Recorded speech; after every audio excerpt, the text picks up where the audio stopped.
Hi friends, ఎలా ఉన్నారు? మీరు గనుక కొత్తగా చూస్తున్నారా అయితే ఛానల్ కి సబ్స్క్రైబ్ చేసుకోండి. ఇంకా చాలా మంచి వీడియోలు వస్తాయి. పెళ్లి చూపుల్లో తనకి సరోజని పెళ్లి చేసుకునే ఉద్దేశం లేదని, కేవలం మేము బావ మరదలు మాత్రమే అని పెళ్లి వాళ్ళకి క్లారిటీ ఇస్తాడు రంగా. సరోజ మాత్రం తనకి పెళ్లి ఇష్టం లేదని అందరి ముందు చెప్పేస్తుంది. అక్కడ ఉన్నది రంగా నా, రిషి నా అని తెలుసుకోవటానికి ఊర్లోనే ఉండిపోతాడు శైలేంద్ర. తన ఇంటికి వచ్చిన శైలేంద్ర వసుధార కంట పడకుండా జాగ్రత్త పడతాడు రిషి. ఇదంతా గత ఎపిసోడ్లో జరిగిన కథ. ఇక జూలై 24వ తేదీ ఎపిసోడ్ 1135 ఎపిసోడ్లో ఏం జరిగిందనే విషయంలోకి వెళితే, రంగా, శైలేంద్ర ఇద్దరూ రోడ్డు మీద నడుస్తూ ఉంటే రంగాకి తెలిసిన వాళ్లు వచ్చి అతడిని పలకరిస్తూ ఉంటారు. అది గమనించిన శైలేంద్ర వీడు రిషి కాదు రంగాయే అని ఒక క్లారిటీకి వస్తాడు. అంతలోనే బుజ్జి ఆటో తీసుకుని వస్తాడు. రండి, ఆటోలో వెళ్ళిపోదాం, ఇక్కడికి మా మామయ్య ఇల్లు దగ్గరే అంటాడు రంగా. నేను రాను, ఈ సంబంధం మాకు బాగా నచ్చింది, ఈ విషయం మీరు మీ మామయ్యకి చెప్పేయండి అంటాడు శైలేంద్ర. మీరే చెప్పొచ్చు కదా అంటాడు బుజ్జి. నాకు అంత టైం లేదు, నేను త్వరగా వెళ్ళిపోవాలి అంటాడు శైలేంద్ర. తర్వాత తన ఫోన్లో వసుధార ఫోటో చూపించి, ఈమె మీకు తెలుసా అని అడుగుతాడు శైలేంద్ర. వసుధార ఫోటో చూసిన బుజ్జి షాక్ అవుతాడు.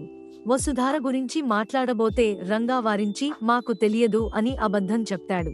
తర్వాత ఒక ఆటోని పిలిచి ఆటోలో శైలేంద్రని పంపించేస్తాడు. ఇదంతా చూస్తున్న బుజ్జి రంగాని అనుమానిస్తాడు. మేడం గారు తెలిసినా తెలియదు అని ఎందుకు చెప్పావు అని రంగాని అడుగుతాడు బుజ్జి. వాళ్ళ వల్ల మేడం గారికి ప్రమాదమేమో అనిపించింది, అందుకే అలా చెప్పాను అంటాడు రంగా. మరోవైపు వసుధార సరోజ ఇంటికి వస్తుంది. రంగా ఇక్కడికి వచ్చారా అని అడుగుతుంది. నువ్వు వచ్చాక ఇంకా మా బావ ఇక్కడికి ఎందుకు వస్తాడు?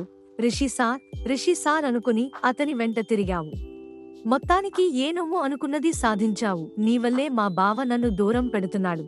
ఇప్పుడు నీ కళ్ళు చల్లబడ్డాయా అని వసుధార మీద విరుచుకుపడుతుంది సరోజ. అప్పుడే అక్కడికి వచ్చిన రంగా సరోజని కోప్పడతాడు. నువ్వు రంగావి అయితే తనని ఎందుకు భరిస్తున్నావు? అయినా నీ మనసులో నేను లేనా, నిజం చెప్పు అని అడుగుతుంది సరోజ. అప్పుడే సంజీవయ్య కూడా వచ్చి, నీ మనసులో మాట చెప్పు, నా కూతురికి నేను విలన్ లాగా కనిపిస్తున్నాను అంటాడు. అప్పుడు రంగా మాట్లాడుతూ, నా మనసులో నువ్వు లేవు అని క్లారిటీ ఇస్తాడు. అలాగే పెళ్లి వాళ్ళకి నువ్వు నచ్చావు అని కూడా చెప్తాడు.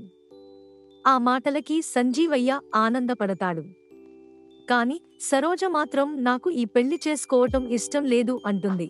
అది నీ ఇష్టం అంతేకాని నా కోసమే ఈ పెళ్లి మానుకుంటే జరిగే ఉపయోగం ఏమీ ఉండదు అని సరోజకి చెప్తాడు. తర్వాత ఇక్కడికి ఎందుకు వచ్చారు అని వసుధారని మందలించి ఆమెను తీసుకుని అక్కడి నుంచి వెళ్ళిపోతాడు. తర్వాత పెళ్లికి ఒప్పుకోమని కూతురికి నచ్చ చెప్తాడు సంజీవయ్య. చేసుకుంటే బావనే చేసుకుంటాను, లేదంటే ఇలాగే ఉండిపోతాను అని మనసులో అనుకుంటుంది సరోజ. మరోవైపు రంగా, బుజ్జి, సరోజ మాట్లాడుకుంటూ ఉంటారు. పెళ్లి వాళ్ళ గురించి ఎంక్వైరీ చేస్తుంది వసుధార. తనకే వివరాలు తెలియవు అంటాడు రంగా. మీరు ఇక్కడ ఉన్నట్లు మీ వాళ్లకు తెలియదు. మీకు ఫోన్ చేద్దామంటే మీ దగ్గర ఫోన్ కూడా లేదు. కానీ మీకు చేసే అవకాశం ఉన్నా మీ వాళ్ళకి ఎందుకు ఫోన్ చేయడం లేదు? మీ రిషి సార్ తిరిగి వచ్చారేమో, మీరు కనిపించక మిమ్మల్ని వెతుకుతున్నారేమో, మీకు వాళ్ళని చూడాలని, వాళ్ళ దగ్గరికి వెళ్లాలని అనిపించడం లేదా అని అడుగుతాడు బుజ్జి. ఆ మాటలకి బుజ్జిని కోప్పడతాడు రంగా. ఈ మధ్య రంగా అన్న ప్రవర్తన తేడాగా కనిపిస్తుంది. నిజంగానే మేడంగారు అన్నట్టు రంగా అన్న రిషి సార్ ఇద్దరూ ఒకటేనా అని అనుమానపడతాడు బుజ్జి. మరోవైపు శైలేంద్ర తల్లికి ఫోన్ చేసి వీడు రిషి కాదు రంగా అని చెప్తాడు. నువ్వు సరిగ్గా ఎంక్వైరీ చేశావు కదా, వాడు రిషి అయితే గనక మనం చిక్కుల్లో పడతాం, లేదంటే వాడిని ఉపయోగించుకుని మనం అనుకున్న పని చేద్దామంటుంది దేవయాని. ఏ పని అంటాడు శైలేంద్ర. మినిస్టర్ ఏమన్నాడో గుర్తుందా అంటుంది దేవయాని.